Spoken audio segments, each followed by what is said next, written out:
안녕하세요. 그로스 리서치 이재모입니다. 자, 이번 영상에서는 방송에서 못다한 이야기라는 주제로 말씀을 드리도록 하겠습니다.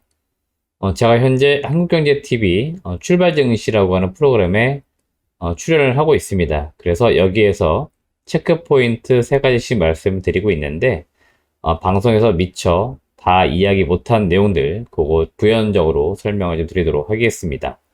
자, 우선 영상을 시청하시기 전에 구독과 좋아요, 알람 설정 한 번씩 부탁을 드리도록 하겠습니다. 네, 오늘 방송은 2022년도 출발 증시 프로그램은 이제 마지막 출연이었습니다. 이번 주 금요일은 휴무일이기 때문에 장이 열리지가 않습니다. 그래서 개장 방송도 열리지가 않아요. 그래서 올해는 이제 월요일 방송이 마지막 방송이 된 것으로 보이고요. 체크포인트 3가지. 우선 첫 번째는 어떤 종목이냐? 두산 퓨얼셀이 23일에 공시한 내용이 하나 있습니다. 110메가와트급 연료전지 공급 계약을 수주했다라는 공시였습니다. 여기에서 좀 재밌는 내용이 여기 지금 계약 금액이 미공개라고 되어 있습니다. 그래서 계약 금액이 아직 확정이 되어 있지 않고요. 이 계약 금액은 언제 나오냐?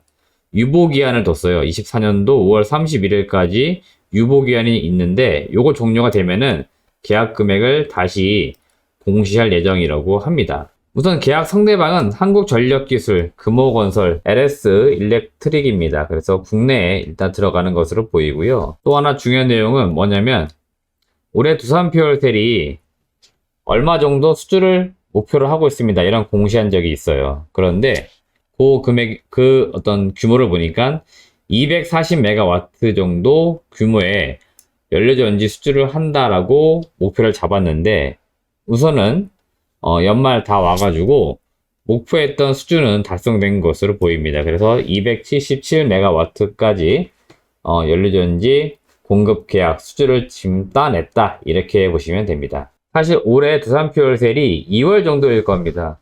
공시를 같이 한 내용이 하나 있었어요. 뭐냐면은 그게 실적이었습니다. 그 내용을 제가 공시 내용 한번 띄워드리겠습니다. 네, 지금 보시면은 여기 공정공시라고 되어 있죠. 그래서 향후 우리의 회사 실적, 뭐 이런 전망, 이런 것들 좀 이야기할 때 공시를 통해서 하는 경우들이 있습니다. 그래서 공정공시라고 하는데요. 이게 두산퓨얼셀이 2월 8일 날 공시했던 내용이었습니다. 당시에 올해 1년 동안 매출액은 대략 한 7천억 이상, 영업이익은 432억 정도를 목표로 한다. 이렇게 공시했던 거고요. 여기에 보시면 이제 수주 공시가 있었던 겁니다. 수주는 240메가와트 정도를 우리가 수주하겠다 이렇게 목표를 잡았던 건데 수주는 일단은 목표 달성을 했지만 실적은 올해 형편이 없을 정도로 굉장히 안 좋았습니다. 그래서 회사가 어떻게 보면은 대외적으로 공표한 내용들이 있었는데 약속을 지키지 못한 한 해가 바로 2022년도였다 이렇게 보시면 됩니다. 그러면 두산퓨얼셀이 내년도에는 어떨 것인가? 이게 또 중요한 포인트입니다. 올해 1년은 여튼 다 지나갔고요. 그럼 내년도에는 어떤데? 이게 또 우리가 봐야 될 관전 포인트인데 여기 보시면 우선 증권사 중심으로 내년도에도 매출액은 한 7천억, 영업이익은 한 460억 정도 나온다라고 전망이 되어 있습니다. 그래서 물론 내년하고 또 올해 약간 상황이 달라진 것들이 있습니다. 우선 정권이 좀 바뀌었죠. 그래서 지난 정부에서는 수소와 관련된 것들 정책적으로 상당히 밀어주는 분위기였는데 지금 정부에서는 어떨 것이냐. 일단 이런 거 우리가 따져봐야 되는데 지금 현 정부, 윤석열 정부에서도 이 수소경제 이거를 계속 활성화시키는 데 있어서는 방해를 뭐 한다든지 뭐 줄인다든지 뭐 이러지는 않을 겁니다. 왜냐하면 이게 글로벌 트렌드이기 때문에 지금 이거를 속도를 늦출 수가 없습니다. 그리고 진행되고 있던 계획들이 늦어지게 되면은 결국 지금 정부가 다 나중에는 욕을 먹을 수밖에 없어요. 그러다 보니까 수소경제 활성화 관련된 정책들은 그 기조를 계속해서 이어나가는 게 기본 방침이고요. 두 번째 좀 달라진 게 뭐냐면은 중국 쪽으로 진출하는 부분들을 많이 관심을 두셔야 됩니다. 중국은 전기차도 그렇지만 친환경에는 굉장히 진심입니다. 그리고 목숨을 걸다시피 할 정도로 많이 밀어붙이는 편이에요. 지금 전 세계적으로 전기차가 가장 많이 팔리는 지역 중국입니다. 중국은 한때는 전 세계 공장이라는 어떻게 보면은 좋은 타이틀일 수도 있지만 지금으로서는 환경을 더럽히는 어떤 좀 불명예 같은 것들이 있었는데 이걸 좀 탈피하고자 지금 꾸준히 노력하고 있습니다. 이게 바로 친환경인 거죠. 그래서 중국 쪽에 두산퓨얼셀도 진출을 했고 아마 11월 달 공시 내용이 있을 겁니다. 중국 쪽에 연료전지 수출을 한다 이런 공시가 있었을 거예요. 그래서 향후에 두산퓨얼셀이 실적이 좀 밝게 보이는 부분들은 여기에 있다라고 보시면 되겠고 이미 수주를 올해 목표치 다 달성을 했으니까 이걸 토대로 내년도에 꾸준히 매출이 반영이 되면서 좀 매출과 영업이익이 증가가 되는 이제 이런 것들을 우리가 한번 기대해보자 그런 말씀 드리도록 하겠습니다. 참고로 제가 수소와 관련된 것들을 굉장히 많이 관심 두고 있기 때문에 늘 그 연료 전지 관련된 기업들 관심을 많이 두십시오라고 이야기 드리고 있고요. 우리가 지금 이번 달에 너무 조용해가지고 이슈가 되고 있지는 않은데요. 지금 수소 연료 전지와 관련돼서 수소법 개정안이 시행이 이번 달 초에 진행이 됐습니다. 근데 시장에서는 아직 그렇게 주목을 많이 안 하는 것 같아요. 내년도에는 아마 본격적으로 수소 쪽에서 뭔가 좀 가시적인 성과들이 나오지 않을까 개인적으로 보고 있으니까 수소와 관련된 중요 사업을 다루고 있는 기업들은 반드시 여러분들이 공부를 좀 미리 해 두시길 바라겠습니다.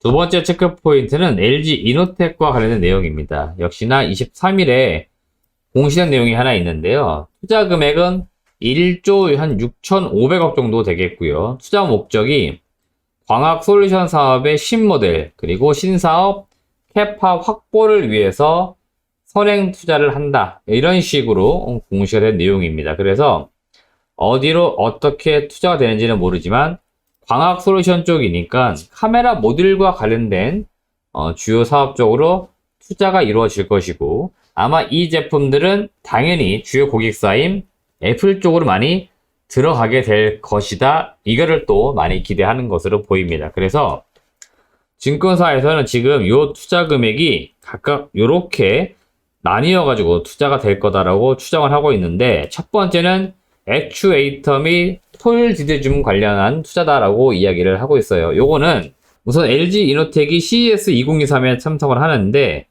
여기 보시면 고배율 광학식 연속줌 카메라 모듈 이거를 처음으로 공개를 한다라고 합니다. 그러니까 기술 개발이 완료가 된 상태에서 시제품을 이제 공개하는 거고요. 그리고 주목을 좀 끌겠죠. 그리고 이러한 것들이 이제 내년도에 고객사에 납품이 되면서 매출과 영업이익을 가져올 수 있다. 이제 이런 기대감들을 좀 심어주는 거라고 보시면 되겠고요. 페이스 아이디라고 해서 얼굴 인식 보안 기술과 관련된 부분들 그리고 일정 정도 카메라 스펙 상향 관련된 준비 사항에 대해서 역시나 투자가 이루어질 것으로 좀 기대가 되고 있어요. 그래서 결국 이 LG 이노텍이 지금 중요하게 가져가야 될 사업은 카메라 모듈 쪽 광학 솔루션과 전장 사업입니다. 제가 볼 땐 이 두 가지가 상당히 중요하고 여기에 추가적으로 FC BGA라고 해가지고 고부가 가치 패키지 기판 쪽 이런 쪽도 상당히 성장성이 있기 때문에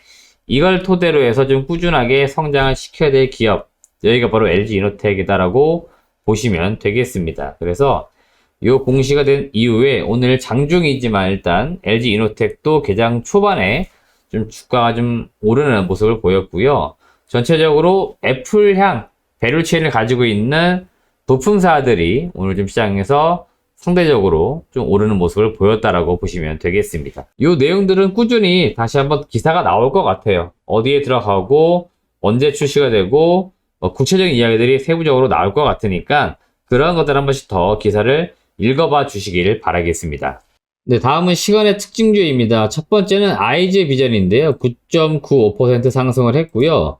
12월 22일장부터 급등을 한 이후에 변동성을 좀 크게 보이고 있습니다. 추세적으로는 좁은 주가가 박스권을 좀 이루다가 거래량과 함께 주가가 한번 터졌기 때문에 거기에서 이제 끊임없이 상방과 하방을 왔다 갔다 하는 모습을 보여주고 있고요.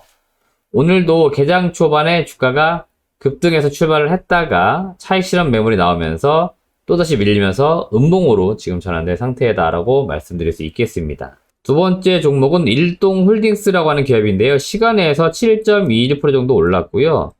주요 자회사의 3자 배정 유상증자 참여한다. 이거는 일단은 제가 볼 땐 크게 중요해 보이진 않아요. 그냥 어떻게 보면 자기 회사에 자기 돈을 다시 넣는 이제 그런 개념이 될 수 있는데, 주가가 좀 더 강하게 올랐던 이유는 제가 볼 때 이 이유가 좀 더 강하다라고 보입니다. 우선 일동제약, 일동홀딩스가 그 경구용 코로나19 치료제 이제 개발과 관련돼서 관심을 많이 받고 있는데, 일본에 공동으로 개발하고 있는 업체인 시오노기 제약사가 요 공식 홈페이지를 통해 가지고 요 중국의 상해 제약과 요 NC 트레빌이라고 하는 요 치료제 이거를 수입 유통하는 계약을 체결했다고 발표를 해버렸습니다. 그래서 당연히 그러면은 일동홀딩스나 일동제약이 수혜를 보지 않겠냐. 아마 이러한 이제 맥락 속에서 주가가 좀 오른 것으로 보입니다.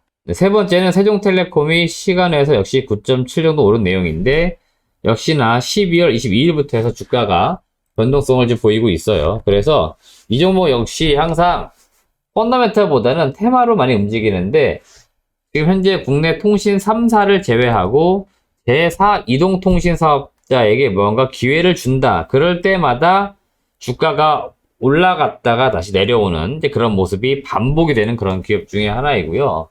최근에 다들 아시겠지만 이동통신 3사의 5G 관련된 주파수, 여기 보시면 28GHz 대요. 요거를 취소시키거나 반납시키는 지금 사례들이 나오고 있어요. 그래서 정부에서는 새로운 사업자를 선정하겠다라고 이야기하지만 사실상 새로운 사업자 선정이 좀 어렵습니다. 왜 그러냐? 우리나라 지금 5G 관련돼서 주로 쓰고 있는 주파수 대역이 3.5GHz 대역인데요. 이거는 굉장히 많이 깔려 있습니다. 그래서 이게 기존에 4G, 그러니까 LTE하고 5G하고 속도 차이를 비교했을 때 3배에서 4배 정도 빠르다고 합니다. 근데 우리가 광고에서 많이 봤지만 20배 이상 빠르다고 되어 있죠. 그런데 20배 이상 빠르려면은 요 28GHz 대역이 쫙 깔려 있어야 됩니다. 근데 지금 우리가 쓰고 있는 5G는 그 정도 수준은 아니에요. 그래서 사실 5G라고 부르지만 4.5G 정도밖에 능력치는 안 됩니다. 그러다 보니까 정부 입장에서는 주파수를 다 할당해줬고 투자하라고 했는데 왜 하지 않느냐, 이런 이야기를 지금 계속 하는 거고요. 그럼 통신 3사 입장에서 왜 안 하고 있을까요? 그러니까 투자를 한 다음에 다시 그거를 수익성으로 가져와야 되는데, 우리나라는 이미 우리가 일상적으로 스마트폰을 활용할 수 있는 컨텐츠라고 하는 것들이 28GHz 대역까지도 필요가 없습니다. 그러니까 지금 쓰고 있는 3.5G 정도에서, 그러니까 3.5GHz 대역에서도 충분히 다 되는 거예요. 그러니까 더 이상 투자할 필요가 없는 겁니다. 통신사 입장에서는. 투자해봤자 이용자가 없거나 비용 낭비만 이루어진다는 겁니다. 그래서 투자를 지금 꺼리고 있는 거죠. 근데 정부 입장에서는 기술 개발이 계속 이루어져야 되니까, 그리고 더 좋은 인프라 구축을 위해서는 투자가 이루어져야 되니까 투자를 하라 지금 계속 압박을 넣는 거고요.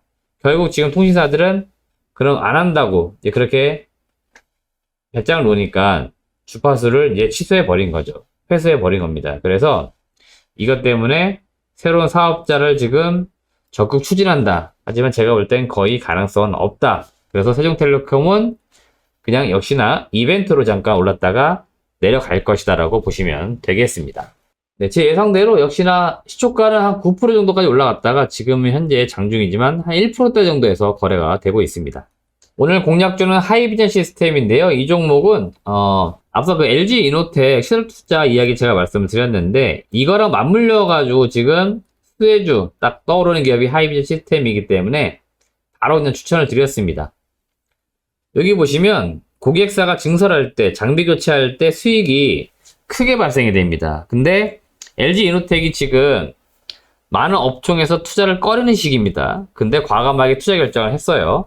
그리고 투자 금액도 좀 컸습니다. 1조 이상이기 때문에 당연히 그거 수혜를 보는 기업을 우리가 찾아봐야 되는 것들이고, 테마주가 아니고 실제로 연관성이 있는 기업들, 펀더멘털이 나오는 기업들 중심으로 보자. 그랬을 때 하이비전 시스템이 딱 떠올랐기 때문에 제가 바로 추천을 드렸으니까 이 기업 한 번씩 공부해 보시고요. 오늘도 장중 한 6%대까지 올라가는 모습이 지금 나오고 있습니다. 그래서 추세도 상당히 좋고 지금 이 추세라면은 제가 제시드린 목표 주가 한 23,000원대까지는 단기적으로도 올라갈 수 있다. 이렇게 말씀드리면서 이 종목도 한 번씩 공부해 보십시오라고 제가 의견을 좀 드리도록 하겠습니다. 네, 이상으로 방송에서 못다한 이야기 마무리 짓도록 하겠습니다. 올 한 해 저도 방송을 하지만 개장 방송 올해 분위기가 그렇게 좋은 날이 많지가 않았습니다. 방송을 하는 입장에서도 굉장히 어려운 시간들을 참 보냈는데요. 내년도에는 제 느낌일 수는 있습니다만은 지금보다 훨씬 더 좋은 시장이 분명히 올 것 같습니다. 왜냐면 올해 너무 많이 빠졌습니다. 그리고 내년도에 경기 침체가 와요. 그래서 경기 침체 이후 반등하는 흐름이 나올 가능성이 상당히 높다라고 봅니다. 그래서 최악을 지금 지나고 있고 그게 이제 마무리 단계까지 왔다라고 좀 보고 있으니까 내년도에 좀 더 좋은 내용들과 함께 좋은 어떤 성과들과 함께 방송에서 다시 한번 찾아뵙도록 하겠습니다. 시청해주신 여러분 고맙습니다.